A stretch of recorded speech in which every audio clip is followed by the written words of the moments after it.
ಗುರು ಒಂದೇ ಜಾಗದಲ್ಲಿ ಈ ತರ ಫ್ರೆಶ್ ಆಗಿ ಸೀ ಫಿಶ್ ತವಾ ಫ್ರೈ, ಕ್ರಾಬ್ ಸೂಪ್, ಇಡ್ಲಿ ಜೊತೆಗೆ ಫಿಶ್ ಕರಿ ಸಿಗೋದು ನಾನಂತೂ ಎಲ್ಲೂ ನೋಡಿಲ್ಲ. ನಾನು ಫಿಶ್ ತವಾ ಫ್ರೈ ತಿಂದಿರೋದ್ರಲ್ಲಿ ಈ ಜಾಗಕ್ಕೆ 5 out of 5 ಕೊಟ್ಟು ಹೈಲಿ ರೆಕಮೆಂಡ್ ಮಾಡ್ತೀನಿ. ಹೌದು, ಜಾಗದ ಹೆಸರು ಬಂದು RK ತವಾ ಫಿಶ್ ಫ್ರೈ ಅಂತ.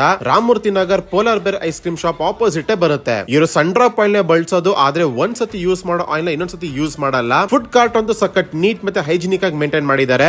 ಮಸಾಲೆ ಎಲ್ಲ ಕಂಪ್ಲೀಟ್ ಆಗಿ ಹೋಮ್ ಮೇಡ್ ಅಂತೆ. ಪ್ರತಿ ಒಂದೊಂದು ಐಟಮ್ ಫ್ರೆಶ್ ಆಗಿ ಅಲ್ಲಿಂದಲ್ಲಿ ಪ್ರಿಪೇರ್ ಮಾಡಿ ಕಸ್ಟಮರ್ ಕೊಡ್ತಾರೆ. ನಾನು ಪಕ್ಕ ಹೇಳ್ತೀನಿ, ತಿಂತಿದ್ರೆ ಸಖತ್ ಮಸ್ತಾಗಿರುತ್ತೆ ಗುರು. Crab soup, fish kebab, bangda, white pomfret, black pomfret, ಶೀಲಾ, ಶಂಕ್ರ ಅಂತ ಈ ತರ ಬರೀ ಸೀ ಫಿಶ್ ಮಾತ್ರನೇ ಸಿಗೋದು. ಈವ್ನಿಂಗ್ 7 PM to 11 PM ಮಾತ್ರ ಇರ್ತಾರೆ. ಇಲ್ಲಿನ ಸ್ಪೆಷಲ್ ಏನಂದ್ರೆ ಕ್ರಾಬ್ ಸೂಪ್, ಪ್ರಾನ್ಸ್ ತವಾ ಫ್ರೈ ಜೊತೆಗೆ ಇಡಿಯಪ್ಪಂ, ಇಡ್ಲಿ ಜೊತೆಗೆ ಫಿಶ್ ಕರಿ ಅಂತೂ ಅಲ್ಟಿಮೇಟ್ ಟೇಸ್ಟ್ ಅಂತ ಹೇಳ್ತೀನಿ. ಟ್ರೈ ಮಾಡಿ. ಥ್ಯಾಂಕ್ ಯು ಗುರು. ಒಂದೇ ಜಾಗದಲ್ಲಿ ಈ ತರ ಫ್ರೆಶ್ ಆಗಿ ಸೀ ಫಿಶ್ ತವಾ ಫ್ರೈ, ಕ್ರಾಬ್ ಸೂಪ್, ಇಡ್ಲಿ ಜೊತೆಗೆ ಫಿಶ್ ಕರಿ ಸಿಗೋದು ನಾನಂತೂ ಎಲ್ಲೂ ನೋಡಿಲ್ಲ. ನಾನು ಫಿಶ್ ತವಾ ಫ್ರೈ ತಿಂದಿರೋದ್ರಲ್ಲಿ ಈ ಜಾಗಕ್ಕೆ 5 out of 5 ಕೊಟ್ಟು ಹೈಲಿ ರೆಕಮೆಂಡ್ ಮಾಡ್ತೀನಿ.